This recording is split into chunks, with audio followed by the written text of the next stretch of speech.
सबसे पहली खबर जिस पर बात करेंगे हम वो दिल्ली विधानसभा चुनाव, जिसका काउंटडाउन तो चल ही रहा है। अलग अलग मुद्दों को लेकर बीजेपी और आम आदमी पार्टी के बीच लगातार जुबानी जंग जो है वो भी और तेज हो रही है। और अब नया मुद्दा रामायण को लेकर दिल्ली में ये महाभारत है, सियासी महाभारत जो शुरू हो गई।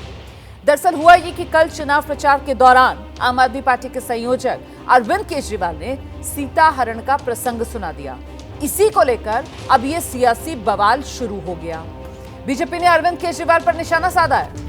वीरेंद्र सचदेवा कह रहे हैं न सिर्फ केजरीवाल को चुनावी हिंदू बता रहे हैं वो, बल्कि अधर्मी भी बता रहे हैं। और साथ ही कहा कि अधर्मी की छाप दिल्ली पर ना पड़े, इसीलिए उन्होंने उपवास रखा है।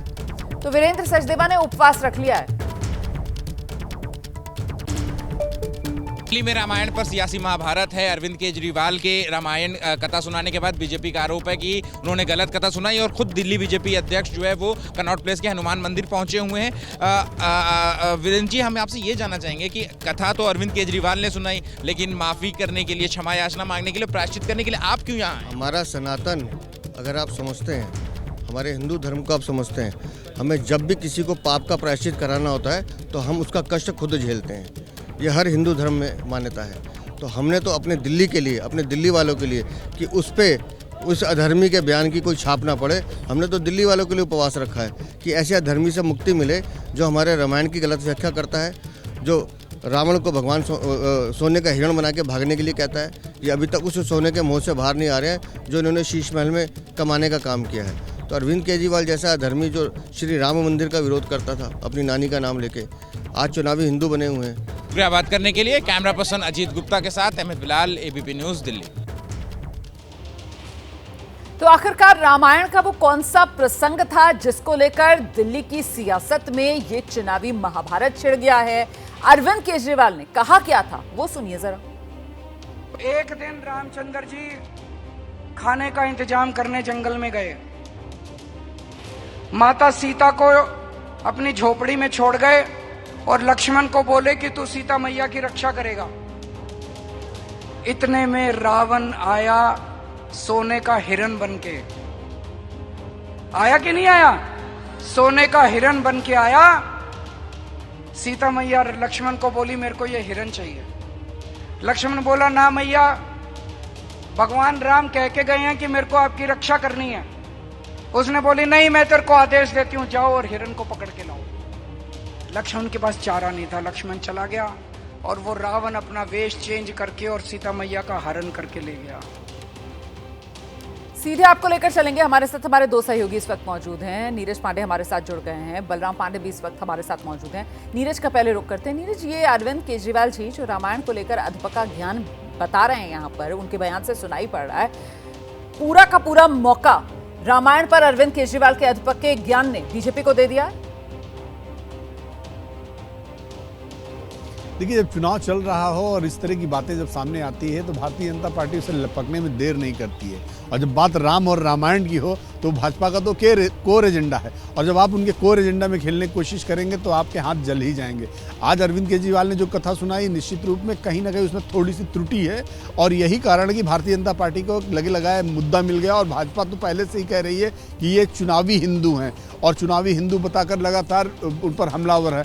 आज भाजपा को बड़ा मौका मिल गया है और भाजपा, मुझे लगता है कि इस मुद्दे को गली गली तक ले जाएगी और ये बताने की कोशिश करेगी कि जिस केजरीवाल को हम जिताने की बात कर रहे हैं, जो केजरीवाल लगातार सरकार में हैं, उनको हिंदू धर्म के सबसे बड़े भगवान यानी कि रामचंद्र जी की कथा भी नहीं मालूम है, तो वो क्या आपके बारे में सोचेंगे। तो निश्चित रूप में भाजपा इस मुद्दे को और बढ़ा चढ़ाकर और मतलब जो है लोगों के बीच में ले जाएगी और लोगों को समझाने की कोशिश करेगी कि जो अरविंद केजरीवाल है उनको राम और रामायण का ज्ञान नहीं है। तो ये बिल्कुल सही है रोमाना कि आज भारतीय जनता पार्टी को दिल्ली चुनाव में एक बड़ा मुद्दा मिल गया है और इस मुद्दे को भाजपा भुनाने की कोशिश भी करेगी। थोड़ी देर में अनुराग ठाकुर की जब प्रेस कॉन्फ्रेंस होगी तो मुझे लगता है उस समय भी अनुराग ठाकुर इस मुद्दे पर बात करने वाले हैं। बिल्कुल, अरविंद केजरीवाल का रामायण को लेकर ये अधपका ज्ञान जिसने बैठे बिठाए बीजेपी को दिल्ली चुनाव में दे दिया है पूरा मौका।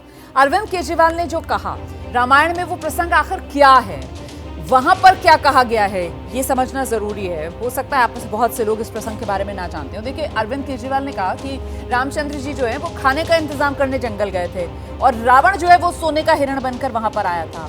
जबकि रामायण में क्या कहा गया है, सोने के हिरण का पीछा करते हुए रामचंद्र जी जंगल गए थे। सीता जी ने कहा था कि उनको वो हिरण चाहिए, इसलिए उन्होंने हिरण का पीछा किया। और हिरण का भेष अरविंद केजरीवाल तो कह रहे हैं कि रावण ने धरा, जबकि हिरण का भेष मरीच ने धरा था और रावण तो भिक्षा मांगने आया था। ये रामायण में कहा गया है। इसीलिए हम कह रहे हैं कि रामायण को लेकर ये अरविंद केजरीवाल का अधपका ज्ञान, जिसने पूरा मौका दे दिया है बीजेपी को। हम सीधे आपको लेकर चलेंगे, हमारे सहयोगी बलराम भी इस वक्त हमारे साथ मौजूद हैं। बलराम, मतलब सीधे सीधे चुनावी मौसम में ये अरविंद केजरीवाल का सेल्फ गोल। बलराम।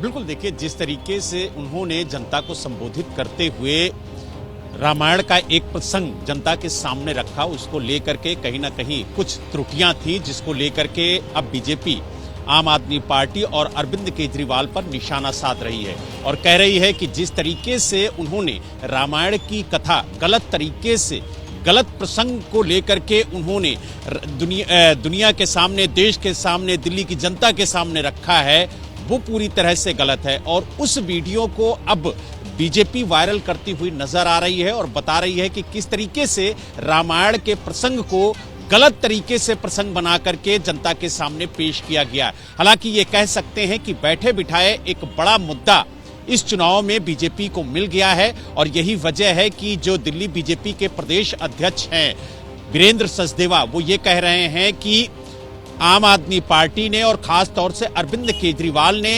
हिंदुओं की भावनाओं को आहत किया है। जिस तरीके से गलत प्रसंग उन्होंने पेश किया, उसको लेकर के अब बीजेपी अरविंद केजरीवाल पर निशाना साध रही है और कहीं ना कहीं एक बैठे बिठाए बड़ा मुद्दा बीजेपी को मिल गया है।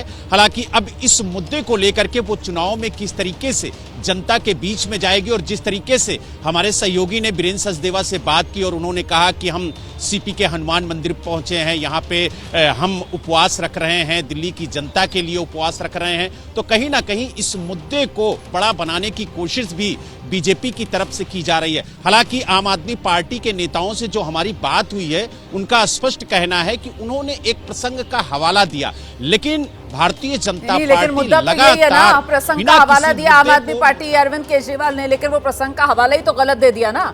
इसी वजह से तो रामायण पर ये सियासी महाभारत जो छिड़ गई है। फिलहाल बहुत बहुत शुक्रिया बलराम पांडे आपका भी, नीरज पांडे आपका भी इस तमाम जानकारी के लिए। देखिए, बीजेपी अरविंद केजरीवाल को लेकर हमलावर है और वहीं स्वाति मालीवाल अरविंद केजरीवाल पर उन्होंने भी तंज कस दिया है। स्वाति मालीवाल ने एक्स पर पोस्ट किया है और पोस्ट कर अरविंद केजरीवाल से वो सवाल पूछ रही हैं, रावण सोने का हिरण बनकर आया, ये कौन सी रामायण में लिखा है अरविंद केजरीवाल जी?